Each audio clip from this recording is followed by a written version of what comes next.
Welcome back to another episode of Beyond the Bell. Today I'm here with two of my favorites, Merisa Rosa, Elementary Supervisor for Language Arts, and Annamarie Russo, Elementary Supervisor for Mathematics.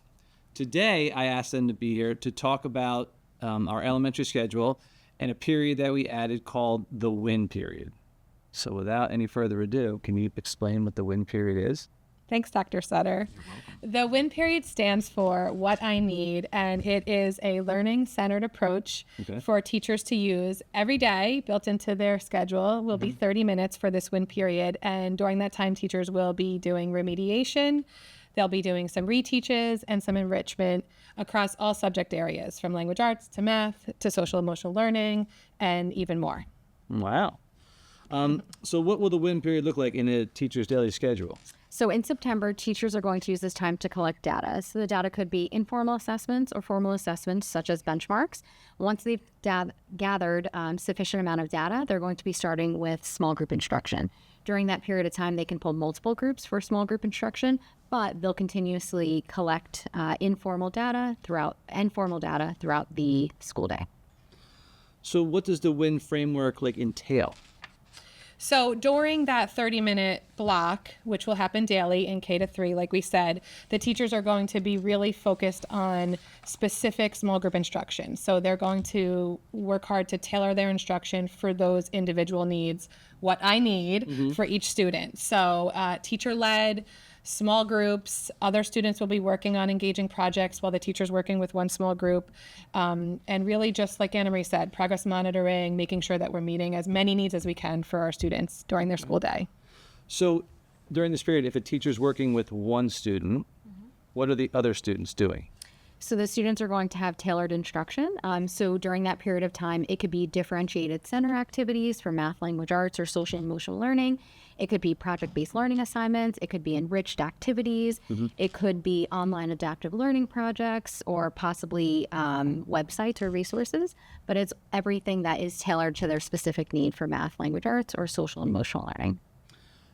So when you talk about some of the programs that we have here, can you tell about some of the programs that we have at the elementary level in mathematics? Some of the programs that you've researched that you've brought to us. Yes. So as of September 2023, last school year, we started with Envision Math.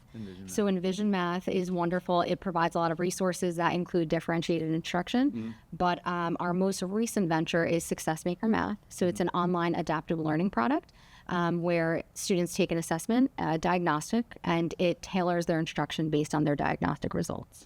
And who oversees that? Who's the person? Is it you? Is it the principal? Is it the teacher? Say who is it? So I would say everyone. So the teacher oversees the immediate results, and they tailor their instruction for math. But the principals take a look at the data, I take a look at the data, and we meet frequently to discuss what the needs of the students are and any resources that we can provide. Wow. And Merisa, can you explain what programs that we have at the elementary schools for literacy and what those products, right? I should say what those programs bring. Sure. So similar to what Annamarie shared, we use a workshop approach for readers and writers workshop, but within that, the core of it is differentiation. So teachers have the opportunity to focus on phonics skills through our Foundations program and other supports, as well as our word study for our upper grades. They utilize word study as their key phonics and support. Reading and writing workshop, we have several supports in place for that, but that workshop model, similar to what math does, allows teachers to truly differentiate within that. From there, when they're monitoring their work, they can then in turn... When you say differentiate, can you explain, what does that mean for the person that's out there listening?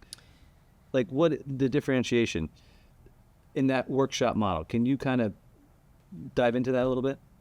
Sure. So a teacher may teach a mini lesson or will teach a mini lesson. So for example, in reading, they'll teach a mini lesson. They might typically they would use a mentor text to support whatever skill they're teaching to their whole class. And then from there, through their ongoing anecdotal notes, through their conferring with students, through their benchmarks and ongoing informal assessments that they do, then they can tailor the instruction to differentiate further. So for example, a student who might need more phonics work at a given time might receive some more support there, or a student who needs more work in comprehension might receive more work there. And that may be individualized or group. And so this win period is an extension from that. We were already differentiating. This, what we're calling, is sort of a bonus to that, an opportunity for teachers to continue to have the gift of time in providing opportunities for more and more differentiation. So during that win period, teachers can do whatever they want to do, or do they focus on one specific area? Like, what is it? Great question. So because a student probably has more than one need, right? We think of our students, especially at the elementary level, they might have some needs in math and some needs in language arts and some needs in social emotional learning. The nice thing is that the teacher has the 5-day block once every single day that they can tailor. So our suggestion is teachers might spend 1 week focusing on math to tailor some instruction and then switch to language arts the next week. Or they might say Monday, Wednesday, Friday, I might focus on math and then switch to language arts. Or they might say my class is heavy and needs this right now, so I'm going to tailor it that way. So the nice thing is we've given teachers the flexibility to truly think about what they need for the students in their class to support them best. Wow. And how will you support teachers with this, Annamarie? So we plan on providing professional development to teachers throughout the next few weeks. Okay. And our coaches, our math and literacy coaches, are there to support throughout the school year. Marissa and I will also be checking in with teachers.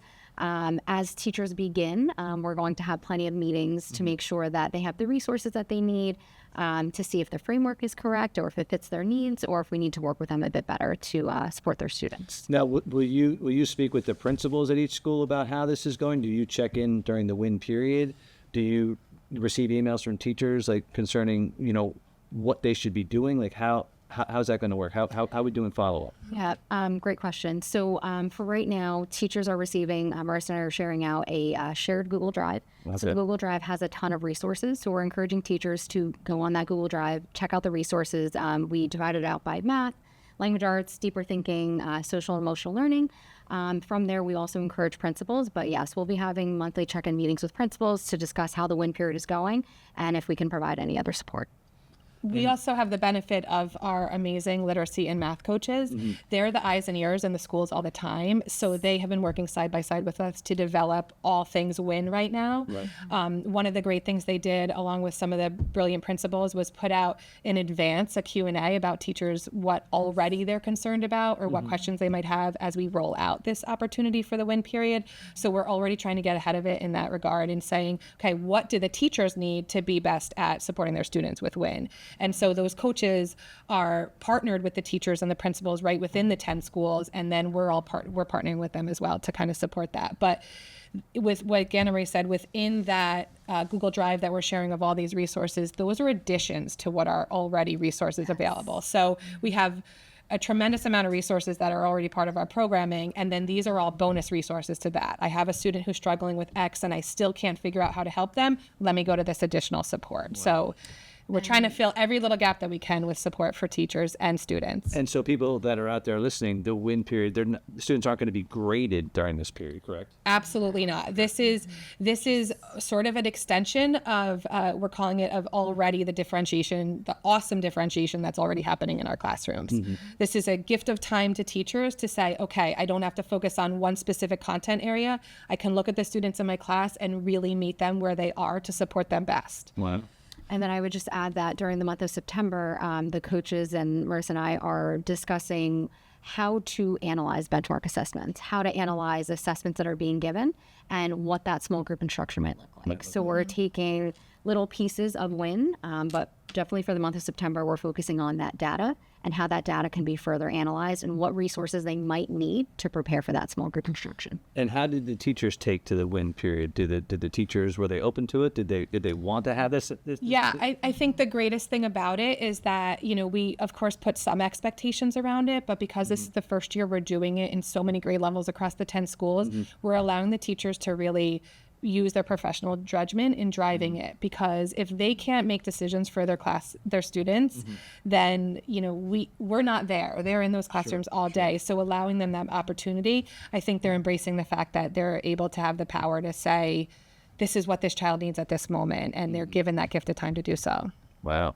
And being a former principal, you understand the win period and the importance of the win period. Yeah, so several years ago, we incorporated a win period that, in a large school, it's hard to do. And so there's always pros and cons to it. And so I've seen it be successful. I'm excited for it to come back and be successful again. Sure.